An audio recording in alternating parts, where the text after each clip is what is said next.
since it's already past our 12:30 starting point. And welcome everyone. I'm going to share my screen. And we are on A Course in Miracles, Chapter 29, A Forgiving Dream.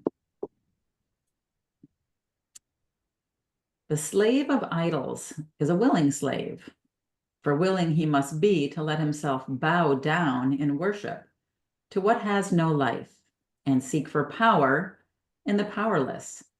What happened to the Holy Son of God that this could be his wish? To let himself fall lower than the stones upon the ground and look to idols that they raise him up. Hear then your story in the dream you made, and ask yourself if it be not the truth that you believe that it is not a dream. A dream of judgment came into the mind that God created perfect as himself. And in that dream was heaven changed to hell, and God made enemy unto his Son. How can God's Son awaken from the dream? It is a dream of judgment. So must he judge not, and he will waken. For the dream will seem to last while he is part of it. Judge not, for he who judges will have need of idols, which will hold the judgment off from resting on himself. Nor can he know the self he has condemned. Judge not, because you make yourself a part of evil dreams, where idols are your true identity, and your salvation from the judgment laid in terror and in guilt upon yourself. All figures in the dream are idols, made to save you from the dream. Yet they are part of what they have been made to save you from. Thus does an idol keep the dream alive and terrible. For who could wish for one unless he were in terror and despair? And this the idol represents. And so its worship is the worship of despair and terror, and the dream from which they come. Judgment is an injustice to God's Son, and it is justice that who judges him will not escape the penalty he laid upon himself within the dream he made. God knows of justice, not of penalty. But in the dream of judgment, you attack and are condemned, and wish to be the slave of idols, which are interposed between your judgment and the penalty it brings. There can be no salvation in the dream as you are dreaming it, for idols must be a part of it, to save you from what you believe you have accomplished and have done to make you sinful and put out the light within you. Little child, the light is there. You do but dream, and idols are the toys you dream you play with. Who has need of toys but children? They pretend they rule the world and give their toys the power to move about and talk and think and feel and speak for them. Yet everything their toys appear to do is in the mind of those who play with them. But they are eager to forget that they made up the dream in which their toys are real, nor recognize their wishes are their own. Nightmares are childish dreams. The toys have turned against the child who thought he made them real. Yet, can a dream attack? Or can a toy grow large and dangerous and fierce and wild? This does the child believe because he fears his thoughts and gives them to the toys instead. And their reality become his own because they seem to save him from his thoughts. Yet do they keep his thoughts alive and real, but seen outside himself, where they can turn against him for his treachery to them? He thinks he needs them that he may escape his thoughts, because he thinks the thoughts are real. And so he makes of anything a toy to make his world remain outside himself and play that he is but a part of it. There is a time when childhood should be past and gone forever. Seek not to retain the toys of children. Put them all away, for you have need of them no more. The dream of judgment is a children's game, in which the child becomes the father, powerful, but with the little wisdom of a child. What hurts him is destroyed. What helps him, blessed. Except he judges this as does a child, who does not know what hurts and what will heal. And bad things seem to happen, and he is afraid of all the chaos in a world he thinks is governed by the laws he made. Yet is the real world unaffected by the world he thinks is real. Nor have its laws been changed because he does not understand. The real world still is but a dream, except the figures have been changed. They are not seen as idols which betray. It is a dream in which no one is used to substitute for something else, nor interpose between the thoughts the mind conceives and what it sees. No one is used for something he is not, for childish things have all been put away. And what was once a dream of judgment now has changed into a dream where all is joy, because that is the purpose that it has. Only forgiving dreams can enter here, for time is almost over, and the forms that enter in the dream are now perceived as brothers, not in judgment, but in love. Forgiving dreams have little need to last. They're not made to separate the mind from what it thinks. They do not seek to prove the dream is being dreamed by someone else. And in these dreams, a melody is heard that everyone remembers, though he has not heard it since before all time began. Forgiveness, once complete, brings timelessness so close the song of heaven can be heard, not with the ears, but with the holiness that never left the altar, that abides forever deep within the Son of God. And when he hears this song again, he knows he never heard it not. And where is time when dreams of judgment have been put away? Whenever you feel fear in any form, and you are fearful if you do not feel a deep content, a certainty of help, a calm assurance heaven goes with you, be sure you made an idol, and believe it will betray you. For beneath your hope that it will save you lie the guilt and pain of self-betrayal and uncertainty, so deep and bitter that the dream cannot conceal completely all your sense of doom. Your self-betrayal must result in fear, for fear is judgment, leading surely to the frantic search for idols and for death. Forgiving dreams remind you that you live in safety and have not attacked yourself. So do your childish terrors melt away, and dreams become a sign that you have made a new beginning, not another try to worship idols and keep attack. Forgiving dreams are kind to everyone who figures in the dream.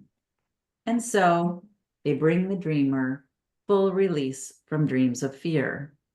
He does not fear his judgment, for he has judged no one, nor has he sought to be released through judgment from what judgment must impose. And all the while he is remembering what he forgot, and judgment seemed to be the way to save him from its penalty. Apologize for that. My cat just tripped over my glass of hot lemon water. Hi, Gail. It's great to have you here. Thanks for joining. You know, that reading reminded me so much of the book Where the Wild Things Are. Did anybody else think of that? Oh my gosh, that whole book just came to life in front of my eyes when I was reading this. Because as the boy went to sleep, all of his toys became the big monsters in his dream, right? And they were wild and they were ferocious and they were terrible. And it's everything that I just read. And I thought, oh my gosh, I wonder if that was based on A Course in Miracles, that book. Right? Because in the end, he loved them all because they weren't ferocious and they weren't terrible. And he realized that there was nothing to be afraid of.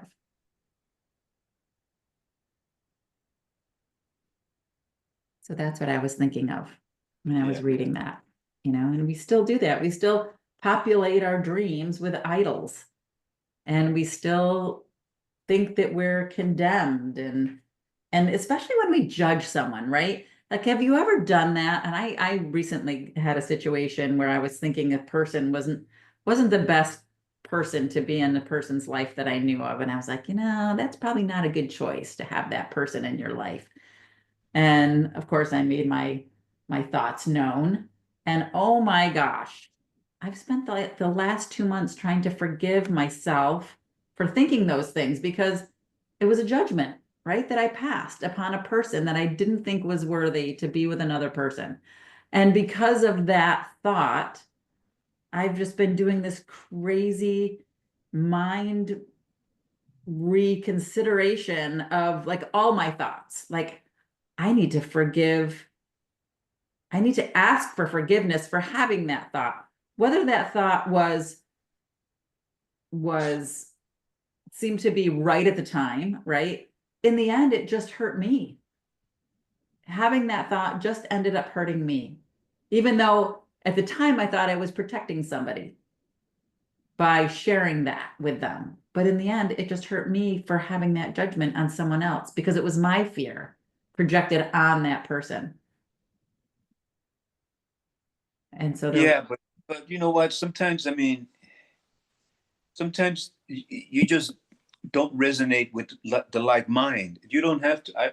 As far as I'm concerned, you can attract certain things to yourself that don't serve you, and I think that that happens. I mean, not everybody that I meet, I'm going to be able to have a whatever relationship with them. I mean that happens, and then there are people like you said though that you judge them immediately, and then you find out they're completely different from anything that you thought. That happens also, but so does the other part happen too. One of the again, I'll go back. One of the things that I read in this book was that evil is part of the divine. I'm still wrestling with that in my mind. well, I think because when you see something that is, let's just say, is going to hurt somebody, right? And you try to protect that other person from being hurt, Right. right? You're trying to control someone else's experience. But then I Yep. look back at my younger self and I think, gosh, all of the choices that I made and all of the relationships that I attracted were not great, but they're exactly what I needed in that moment. And even though I can look back and say, gosh, I would have saved myself a lot of time and heartbreak and all the other things if I had made a better choice. The truth is, I needed to make that choice because I needed to learn that lesson. And so trying to help somebody else and keep somebody else from learning that lesson is not my job. And I think that's where it's like the evil that you see is necessary for the transformation to occur. So you have to kind of let that go and just bless it and see it as love and know that all is well and not have a judgment on it. Because as soon as you have that judgment, then the guilt comes in, right? It's like, I've judged and therefore I made an idol. I made something into an idol that it shouldn't be. The perfect relationship became the idol. And the perfect relationship doesn't exist, right? Because all relationships can be holy. It's really hard when you see your kids screwing up and you know how it's going to end. Um, but I think about all those screw up things that I did and the fact that, it's led me to this point in my life. And no, I'm not perfect, but I can see a whole lot from hindsight now. And there's a part of me that used to want to just think like I could take, a flash drive and load it up and put it into my kids' brains and they'd get it. Doesn't work that way. They got to make their Doesn't. own mistakes. They got to figure it out. They're on their own path. Mhm. And as much as some of the things they say and do, I just have to grit my teeth and go, what are you thinking? I gotta just love them. That's all I can do. I don't agree with a lot of what they say and do and believe, but God loves them even more than I do. That is Reminds exactly me, right, Gail. it reminds me of the saying that we don't know what our own best interests are, right? So if we don't know what our own best interests are, how could we know what somebody else's best interests are? Yep. Well said, Cynthia. Yeah, I love that. Yeah, but and also all those experiences that we had with those people that were quote unquote negative, a lot of them are not in our lives anymore. That's true. And some of them are, and the relationship has changed. Yep. Yep. Right? Yeah. So interesting. So interesting. All right. Any other thoughts about what we just read or anything in chapter 29 before we move on to chapter 30, the new beginning? Oh, you are on mute, Maynard. I'm not sure if you're on the phone or talking to us. Okay, maybe you're on the phone. Okay. All right, let me keep going. We'll go on to chapter 30. I will share my screen.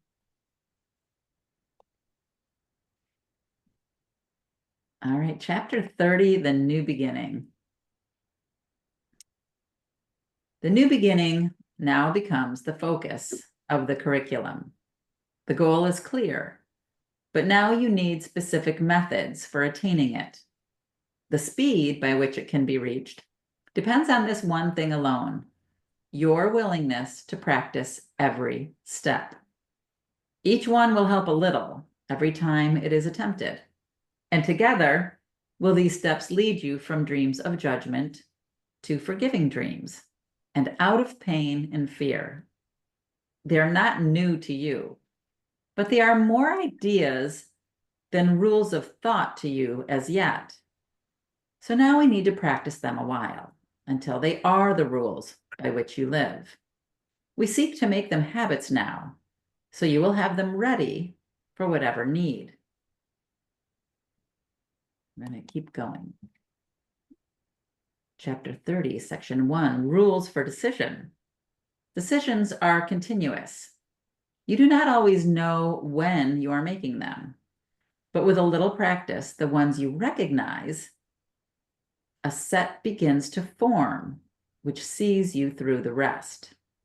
It is not wise to let yourself become preoccupied with every step you take. The proper set, adopted consciously, each time you wake, will put you well ahead. And if you find resistance strong and dedication weak, you are not ready. Do not fight yourself. But think about the kind of day you want and tell yourself there is a way in which this very day can happen just like that. Then try again to have the day you want. The outlook starts with this: today, I will make no decisions by myself. This means that you are choosing not to be the judge of what to do. But it also means you will not judge the situations where you will be called upon to make response. For if you judge them, you have set the rules for how you should react to them. And then another answer cannot but produce confusion and uncertainty and fear. This is your major problem now. You still make up your mind and then decide to ask what you should do.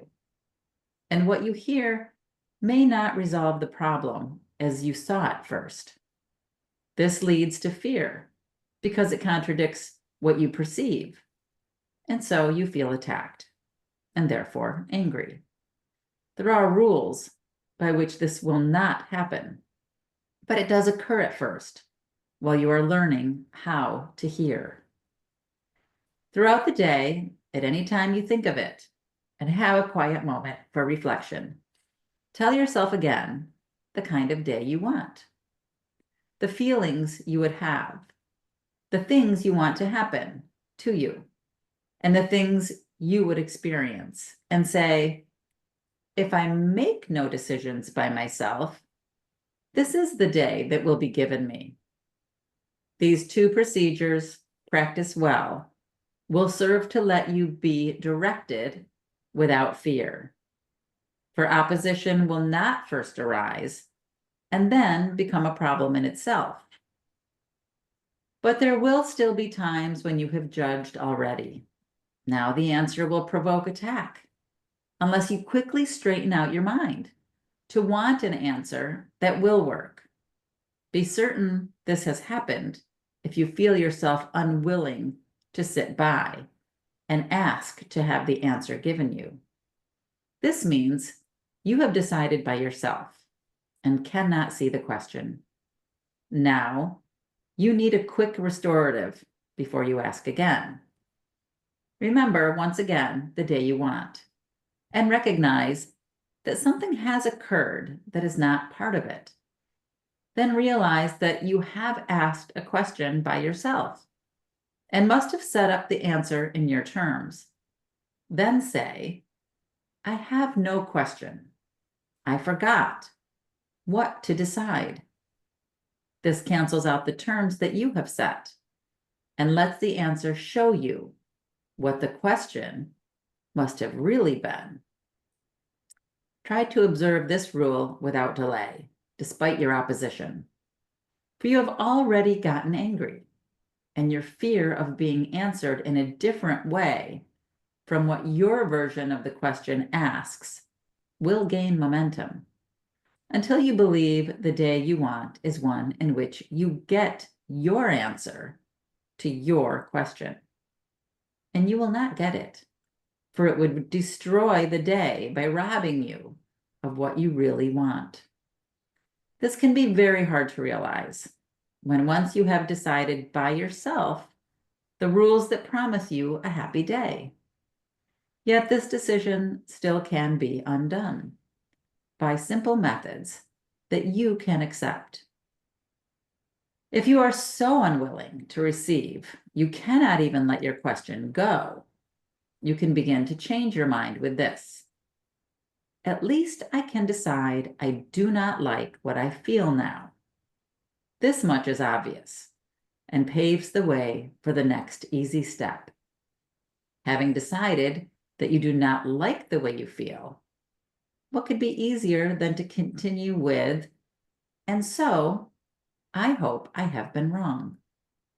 This works against the sense of opposition and reminds you that help is not being thrust upon you, but is something that you want and that you need because you do not like the way you feel.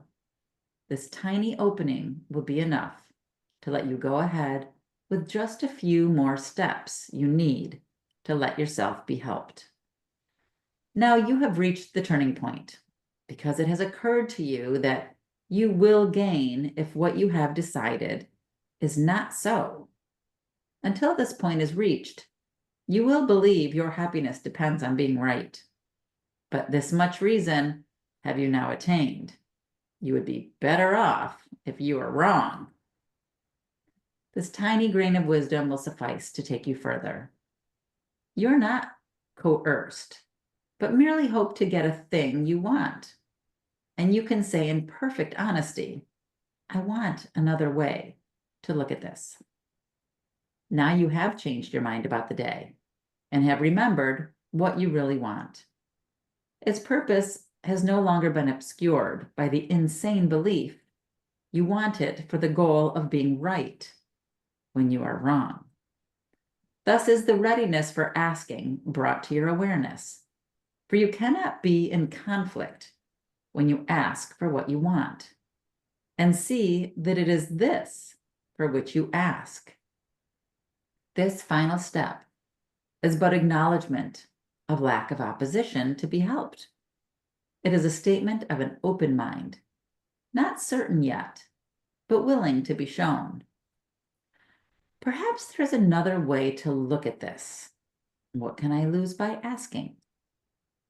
Thus, you now can ask a question that makes sense, and so the answer will make sense as well. Nor will you fight against it, for you see that it is you who will be helped by it. It must be clear that it is easier to have a happy day if you prevent unhappiness from entering at all. But this takes practice in the rules that will protect you from the ravages of fear. When this has been achieved, the sorry dream of judgment has forever been undone. But meanwhile, you have need for practicing the rules for its undoing. Let us then consider once again the very first of the decisions which are offered here. We said you can begin a happy day with the determination not to make decisions by yourself. This seems to be a real decision in itself, and yet you cannot make decisions by yourself. The only question really is what you choose to make them. That is really all. The first rule, then, is not coercion, but a simple statement of a simple fact. You will not make decisions by yourself, whatever you decide, for they are made with idols or with God. And you ask help of Antichrist or Christ, and which you choose will join with you and tell you what to do. Your day is not at random. It is set up by what you choose to live it with, and how the friend who counsel you have sought perceives your happiness. You always ask advice before you can decide on anything. Let this be understood, and you can see there cannot be coercion here, nor grounds for opposition, that you may be free. There is no freedom from what must occur. And if you think there is, you must be wrong. The second rule, as well, is but a fact. For you and your advisor must agree on what you want before it can occur. It is but this agreement that permits all things to happen. Nothing can be caused without some form of union, be it with a dream of judgment or the voice for God. Decisions can cause results because they are not made in isolation. They are made by you and your advisor, for yourself and for the world as well. The day you want, you offer to the world, for it will be what you have asked for, and will reinforce the rule of your advisor in the world. Whose kingdom is the world for you today? What kind of day will you decide to have? It needs but two who would have happiness this day to promise it to all the world. It needs but two to understand that they cannot decide alone, to guarantee the joy they asked for will be wholly shared. For they have understood the basic law that makes decision powerful and gives it all effects that it will ever have.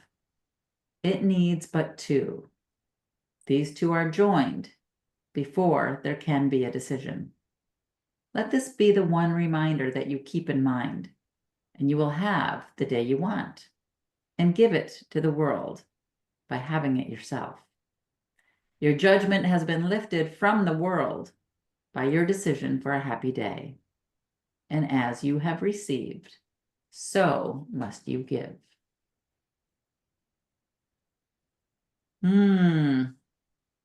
There are a lot of words in there, but the gist of it is you're either aligning your mind with love or fear. Those are the two. You and fear or you and love will create your happy day. And you have to make that decision first before you begin your day, consciously, with the 60,000 thoughts you have every day. Can you believe that? We all have approximately 60,000 thoughts.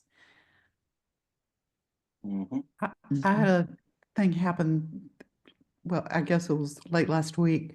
I've been really, really, really sick for about 3 weeks, in and out of the ER and multiple doctors. And they found the infection deep in my lungs, been on antibiotics. I mean, I've just been deathly sick. Couldn't leave the apartment.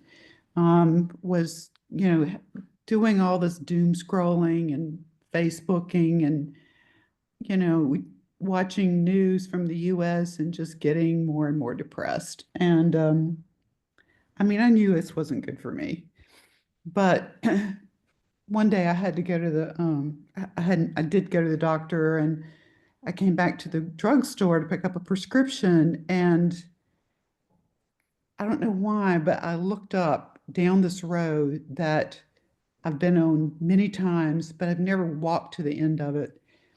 And I just saw this light, and I saw these trees and this little mountain nearby, and it was just like, oh my God, I don't have to feel this way. And I walked down the street to the end and walked around downtown, and the sun was shining, and it just hit me. I'm so grateful. I'm so grateful to have what I have and be where I am. And, even though there's some crappy things going on, I'm grateful for being alive and having the life that I have. And, it was like, why can't I always see this? And it was a decision, obviously, that I made. At first, it was unconscious, and then it just hit me like a ton of bricks that, I can feel this way anytime I want. It doesn't have to be anything special happening. Everything is a matter of perspective, isn't it? It is. That's a great story, Gail. Thank you so much for sharing that, right?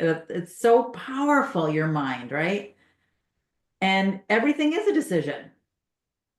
Everything. I think that was today's lesson too, wasn't it? Yes. It was today's lesson, because I remember reading it and it was like, yeah, this is really powerful lesson today. It says in this book, The Bringers of the Dawn, that thought happens and then experience, not the other way around. Mm-hmm. Yeah, that makes sense. That makes sense. Yeah, right. Think about the fact, well, I got shelter, I got food, I got money, Yeah. right? Yes. Yes. And to see, what's happening. I mean, it's a telling story. I mean, we have a friend who's in the ICU from the book club and from our tribe, is like what it's called. And every time I see him, and I look, and it's like, and he's recuperating very well, but it puts things in perspective for me as well. And I think sometimes we need to have that happen to us. Yeah. I mean, it's really the first time, well, as I think I've told you, I moved to Portugal 4.5 months ago, and first time I've ever in my life lived alone, completely alone. And that in itself has been a big adjustment. But I've maintained, the ability to go out, go to the gym, meet with people for coffee and that kind of thing. But for 3 solid weeks, I couldn't do anything. I couldn't go anywhere. It was just me here, doing some pretty unhealthy things. And, it I look back now on those 3 weeks, and I'm grateful because it gave me the opportunity to realize, number one, I can be fine alone. Even if I don't particularly choose it, I can be fine, And second, it's an inside job. I don't have to wait for somebody to do something with me or go somewhere with me or whatever. Comes from me. That is a powerful lesson. Yeah. Yeah. Yeah. Thank you so much for sharing that. It's so true. Yeah, and we forget, right, that those 60,000 thoughts, that they're all aligned with either fear or love, fear or love, fear or love, over and over and over and over again. So if we can just consciously remember that if we're not feeling joy, we must have chosen wrongly, right? If we're not feeling contentment or peace, we must have already aligned with fear. And that's our red flag to stop and make a Yep. choice to align with love, right? And how do we do that? How do we align with love when we're feeling crappy? One of the best ways to do it is gratitude. That's Just right. find 3 things you're grateful for. Doesn't have to be, it could be your cup of lemon water, right? I'm grateful for that. It could be anything, right? A pillow on your bed. You're grateful you have a bed to sleep in, Right. right? Or whatever it happens to be. Or take a walk. Or take a walk and get out in nature, right? There's a lot to see. Like Gail said, you saw the Yeah. sun, Right. saw this light, and you just were overcome by its beauty. Yeah, so true. Mhm. So true. All right, shall we keep going? Anybody have any other shares they want to add to the conversation? Oh, there it is. Yes. Yes. Gratitude for me is the energy of God, if you will, that completes the circle. It allows you to have 2 things that seem opposing, like cause and effect, and actually combine them as one, because you kind of defined the 3 weeks as being sort of a negative space, if you will, or doing things that were unhealthy. But those unhealthy things were the stepping stones to lead you to that state of gratitude, which completed that wholeness and allowed you to move into the space of, yes, I prefer this feeling or this experience to that, and I'm now going to choose to continue this experience of contentment or peace in all of those times of thoughts that come up. And gratitude is, to me, is that glue that, and it gives me so much energy when I feel in gratitude. I'm definitely like in love at that point. I love that. That was great, Cher. Thank you, Mary. And then it reminded me of what Cynthia said. Well, we never know what's in our own best interest, right? So maybe that path that you were in of that doom and gloom led you through that darkness, and it was to see that light. Because sometimes the contrast has to be dark enough so that you can see and appreciate the light. I agree that. Yeah. Yep.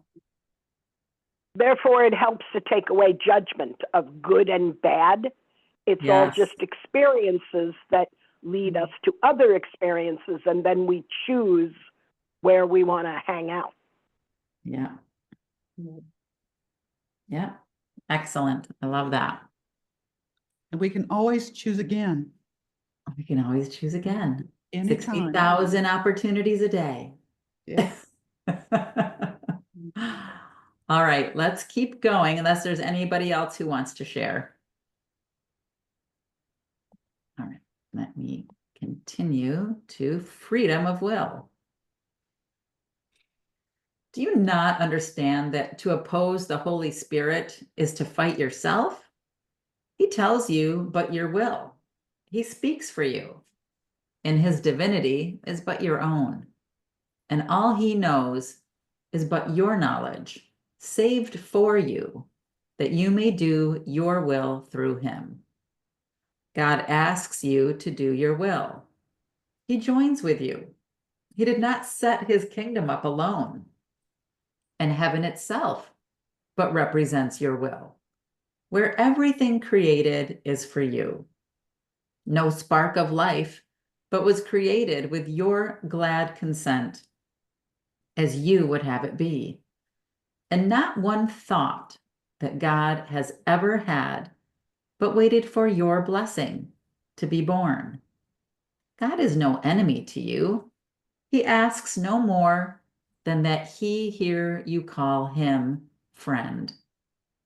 How wonderful it is to do your will, for that is freedom. There's nothing else that ever should be called by freedom's name. Unless you do your will, you are not free. And would God leave his son without what he has chosen for himself? God but ensured that you would never lose your will when he gave you his perfect answer. Hear it now, that you may be reminded of his love and learn your will. God would not have his son made prisoner to what he does not want. He joins with you in willing you be free. And to oppose him is to make a choice against yourself and choose that you be bound. Look once again upon your enemy, the one you chose to hate instead of love. For thus was hatred born into the world, and thus the rule of fear established there. Now hear God speak to you through him who is his voice, and yours as well, reminding you that it is not your will to hate and be a prisoner to fear, a slave to death, a little creature with a little life. Your will is boundless. It is not your will that it be bound.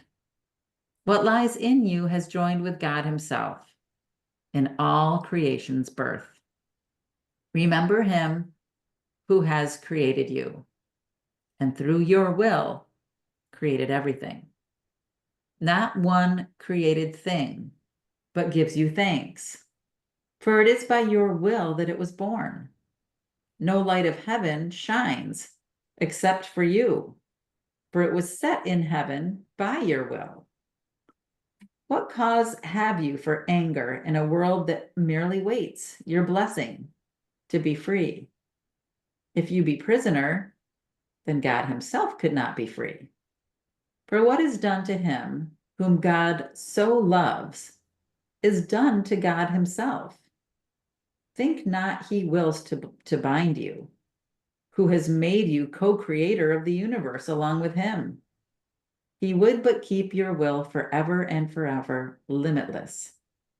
This world awaits the freedom you will give when you have recognized that you are free. But you will not forgive the world until you have forgiven him who gave your will to you. For it is by your will the world is given freedom. Nor can you be free apart from him whose holy will you share. God turns to you to ask the world be saved, for by your own salvation is it healed. And no one walks upon the earth, but must depend on your decision, that he learn death has no power over him, because he shares your freedom as he shares your will. It is your will to heal him, and because you have decided with him, he is healed. And now is God forgiven, for you chose to look upon your brother as a friend.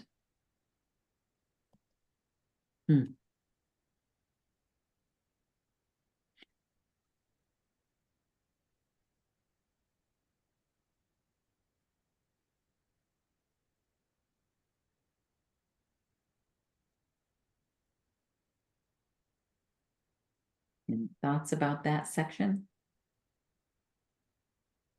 Free will, forgiving God. You don't think of that, right? You don't think that you've condemned God, that he needs your forgiveness, right? Because we've created a world of illusion because we were angry with God.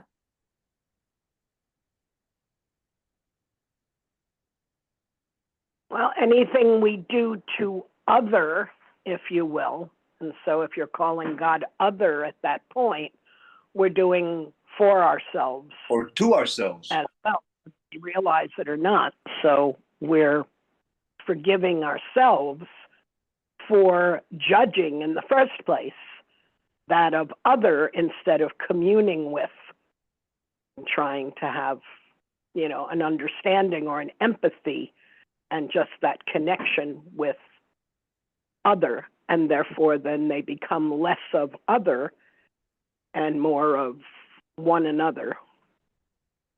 Love that, Mary. Well said.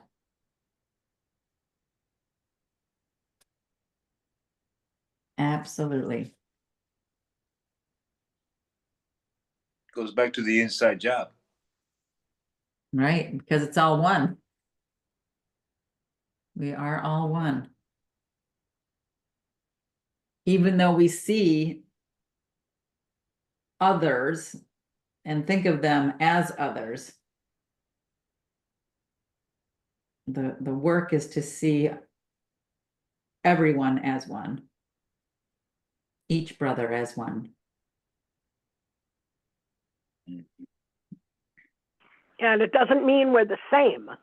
Right. It means we're holding hands and accepting the individuation, all the aspects of other that give us experiences and other ways of experiencing that which seems to be very concrete. You know, our definition is the correct one. And then we get to see, oh, this other stuff is here too. It's here for me to experience and feel, if you will. Yeah, good point.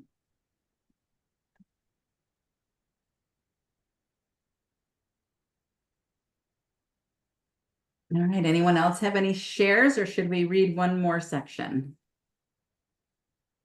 All right, let's keep going. One more section. Beyond all idols. Idols are quite specific, but your will is universal, being limitless. And so it has no form, nor is content for its expression in the terms of form. Idols are limits. Their belief that there are forms that will bring happiness, and that by limiting is all attained. It is as if you said, I have no need of everything. This little thing I want, and it will be as everything to me. And this must fail to satisfy, because it is your will that everything be yours. Decide for idols, and you ask for loss. Decide for truth, and everything is yours. It is not form you seek. What form can be a substitute for God the Father's love? What form can take the place of all the love and the divinity of God the Son? What idol can make two of what is one? And can the limitless be limited? You do not want an idol. It is not your will to have one. It will not bestow on you the gift you seek. When you decide upon the form of what you want, you lose the understanding of its purpose. So you see your will within the idol, thus reducing it to a specific form. Yet this could never be your will, because what shares in all creation cannot be content with small ideas and little things. Behind the search for every idol lies the yearning for completion. Wholeness has no form because it is unlimited. To seek a special person or a thing to add to you, to make yourself complete, can only mean that you believe some form is missing. And by finding this, you will achieve completion in a form you like. This is the purpose of an idol, that you will not look beyond it, to the source of the belief that you are incomplete. Only if you had sinned could this be so. For sin is the idea you are alone and separated off from what is whole. And thus it would be necessary for the search for wholeness to be made beyond the boundaries of limits on yourself. It never is the idol that you want, but what you think it offers you, you want indeed and have the right to ask for. Nor could it be possible it be denied. Your will to be complete is but God's will, and this is given you by being His. God knows not form. He cannot answer you in terms that have no meaning, and your will could not be satisfied with empty forms, made but to fill a gap that is not there. It is not this you want. Creation gives no separate person and no separate thing the power to complete the Son of God. What idol can be called upon to give the Son of God what he already has? Completion is the function of God's Son. He has no need to seek for it at all. Beyond all idols stands his holy will to be what he is. For more than whole is meaningless. If there were change in him, if he could be reduced to any form and limited to what is not in him, he would not be as God created him. What idol can he need to be himself? For can he give a part of him away? What is not whole cannot make whole. But what is really asked for cannot be denied. Your will is granted, not in any form that would content you not, but in the whole, completely lovely thought God holds of you. Nothing that God knows not exists. And what he knows exists forever, changelessly. For thoughts endure as long as does the mind that thought of them. And in the mind of God, there is no ending, nor a time in which his thoughts were absent or could suffer change.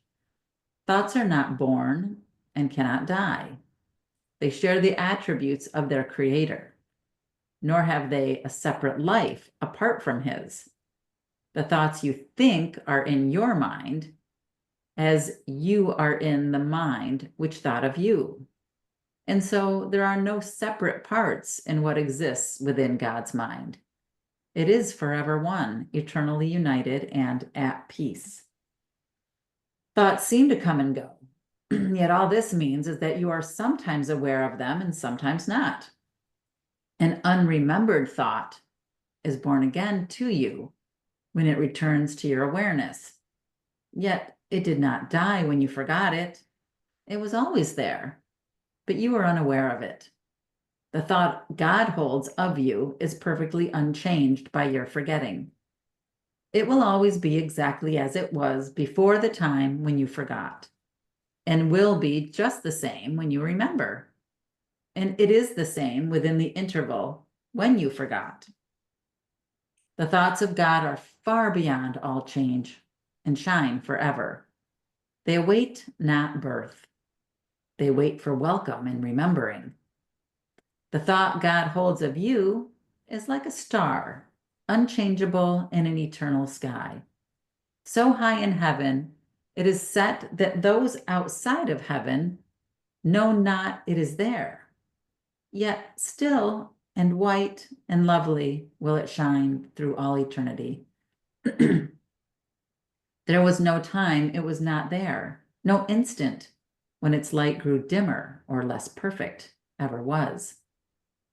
Who knows the Father knows this light, for he is the eternal sky that holds it safe, forever lifted up and anchored sure. Its perfect purity does not depend on whether it is seen on earth or not. The sky embraces it and softly holds it in perfect place, which is as far from earth as earth from heaven. It is not the distance nor the time that keeps this star invisible to earth, but those who seek for idols cannot know the star is there. Beyond all idols is the thought God holds of you, completely unaffected by the turmoil and the terror of the world, the dreams of birth and death that here are dreamed, the myriad of forms that fear can take, quite undisturbed. The thought God holds of you remains exactly as it always was, surrounded by a stillness so complete, no sound of battle comes remotely near. It rests in certainty and perfect peace. Here is your one reality kept safe, completely unaware of all the world that worship idols, that knows not God, in perfect sureness of its changelessness and of its rest in its eternal home. The thought God holds of you has never left the mind of its creator, whom it knows, as its creator knows that it is there. Where could the thought God holds of you exist but where you are? Is your reality a thing apart from you and in a world which your reality knows nothing of? Outside you, there is no eternal sky, no changeless star, and no reality. The mind of heaven's Son in heaven is. For there the mind of Father and of Son joined in creation, which can have no end. You have not two realities, but one. Nor can you be aware of more than one. An idol or the thought God holds of you is your reality. Forget not, then, that idols must keep hidden what you are, not from the mind of God, but from your own. The star shines still. The sky has never changed, but you, the Holy Son of God himself, are unaware of your reality. Oh my gosh, that just reminded me of that meditation that I had where I jumped into that space where I saw all these lights that were perfectly still and bright. And that perfectly described the star that can't be found out here in the sky because it's inside of you and it's eternal. And I think I saw that. I think I was in that place of peace where I saw all the lights shining for as far as you could see. It was this vast space. It was like jumping into the mind of God, where all of the thoughts of all of his sons were like stars. I always The try to, land of ultimate potentiality, infinite potentiality. right, exactly. That's how I define merging or melding, if you will, with God through not seeing other anymore, that the heart and the mind and, you know, your eyes are open, all of you is open to that melding and merging experience. And I think of it as two overlapping circles. And yeah, you didn't birth it, it always existed, but all of a sudden now you're totally aware of it, that there's a third circle that's formed when you overlap the two. And that's where the joining occurs, and that's where the access to source is experienced. It's always there. We just don't see it. So we don't then allow ourselves to experience it on a continuous basis. Yeah, it was, it's interesting. I never realized it was described so perfectly in A Course in Miracles, because that's exactly what I saw. I just jumped into that space within myself. And I didn't see it as circles overlapping. I just saw it as entering into a space that existed within me. There's a line from the Lion King where Simba is talking to his son, Simba or Mustafa, and they're looking up at the night sky, and he says that those stars are the kings and queens looking over us and watching over us. Yeah.